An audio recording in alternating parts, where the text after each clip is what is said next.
Good morning, students. Here we are. Listen, I know this is strange. I know this is going to be a tough adjustment for many, but this is how it is. Corrections and Sentencing has become an online course. And I want to be clear about something, that this is an online course now. Meaning that I'm going to put a bunch of material on Blackboard, and you're going to consume that material on your own time. I'm not going to be using Zoom. I'm not going to expect any of you guys to teleconference with me at 9 a.m. on Thursdays. Thursday almost becomes irrelevant, except for that I'll be posting each lecture and each set of material on Thursdays. But your obligation now is to meet the deadlines that I put out there. So please keep in mind, for this week, for March 19th, we're going to be doing a lecture on probation. Okay? And what I want you to get out of that lecture is that probation, by definition, just means a period of proving. Keep in mind that probation, and the difference between probation and parole, is that probation is before prison and parole is after prison. In other words, if you get a sentence of probation, you will have a prison sentence dangling over your head if you violate said probation. And something that's not included in the lectures is it's there. The concept is there, but I don't have it all listed out. I didn't get to go through the list with you guys. But major thing that I really want you to think about is a person's condition of release, or conditions of being in the community. So in order for a person to stay in the community on probation, it's not a get out of jail free pass. It's the idea that you're going to be monitored now in the community. It's the equivalent of going to jail, except that you get to continue your life as the person who's been punished. So you get to continue to go to job, continue to go to school, but most likely you're going to have a curfew. You're not going to be able to consume drugs or alcohol. You're probably going to have to stay away from certain neighborhoods, from certain people, etc. And so just keep in mind that probation and its history, because I do want you to please pay attention to the part of the lecture about John Augustus. And also pay attention to the advantages of probation as put out by the American Bar Association. From now on, this is kind of as a side note, from now on what I'm expecting you guys to do is to, each week, I want you to look at the syllabus. Each week, I'm going to be putting up videos like this. I'm calling these videos Cliff Notes because they're a very short summary of what I'm expecting from you from the week. Each week, I expect you to open up the syllabus and see what is supposed to be read for the week. And I expect you to read the readings. And for this class, that is the book on Why Punish and How Much. So make sure you read the readings for this week. And for this week, it's supposed to be Legal Values and the Rehabilitative Ideal by Francis Allen. That begins on page 97. Please read that for this week that we're going into. Also, every week, I expect you to go on Blackboard. On Blackboard, very simple. Go to Course Documents. Look for the date. So this begins March 19th, and you're going to open the lecture on probation. You open the lecture on probation, you review, you take some notes, you pay attention to what I put in these videos as well, and you should be good for as far as watching lectures. You've read now. You have looked at the lecture.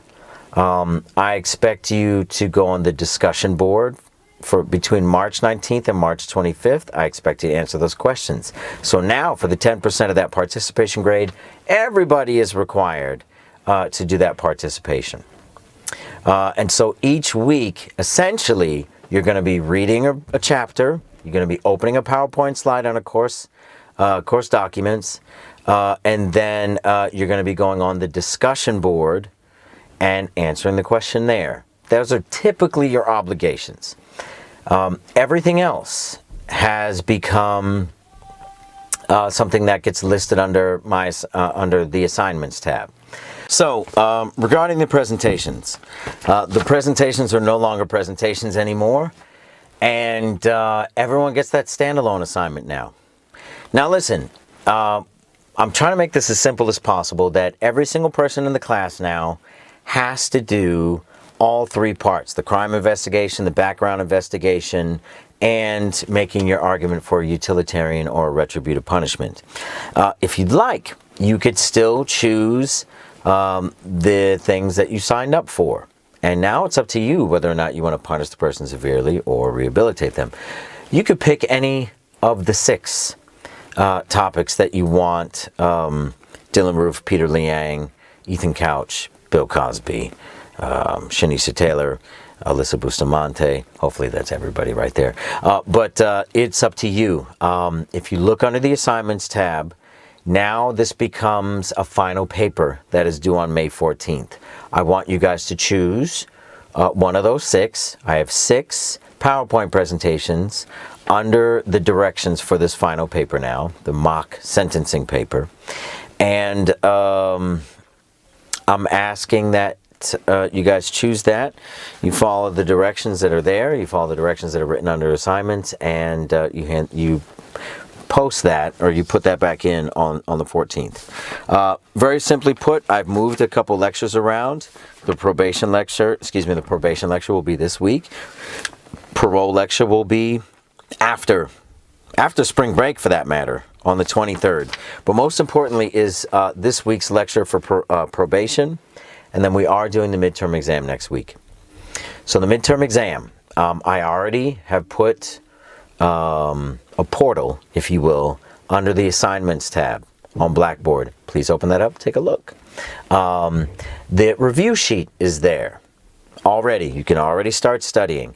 This is going to be 40 questions, and it can't be multiple choice. It's just going to be one-word answers or one-sentence answers, because I'm giving you guys 8 hours to take this thing. Obviously, you can look at your notes.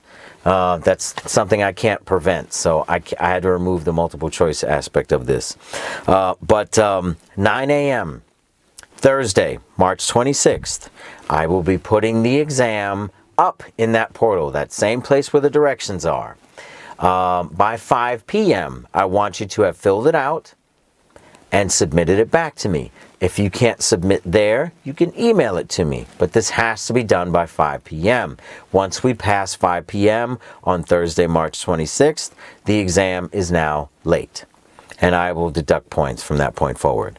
So again, this is an online course where you can do the work on your own time, but you're required to submit things by certain times. So I have due dates attached to the assignments. Honestly, the assignments thus far, or for the remainder of the semester, is to read every week, is to do a discussion every week, to watch these videos every week, to review the PowerPoint lectures and the course documents every week. And then beyond that, you have a final paper that is due May 14th. I'll be putting up the grades for the Create Your Own Prison assignment. I'm still catching up on that. I'll have those grades up on Blackboard soon. Otherwise, basically you have a midterm exam, the final paper, and a final exam on May 21st. So those are the due dates. You know, those are the things where things are due. The discussion questions are also due before the beginning of the following week. Please do not answer all the discussion questions. They will start counting as late. Excuse me, do not answer all of them on May 14th. They will start counting as late. So this is going to be my communication with you guys, okay? It's going to be this, basically video like this, the lectures. My office hours get moved to email. If you want to ask me any questions, I'm perfectly fine with that. Otherwise, this is it. So I'm not going to make a video for the midterm exam, although maybe I should make a video for the midterm exam. I don't know. But again, for this week, make sure to look under course documents for the lecture. Make sure to look at the syllabus. I put a revised syllabus on Blackboard to look at the reading for the week.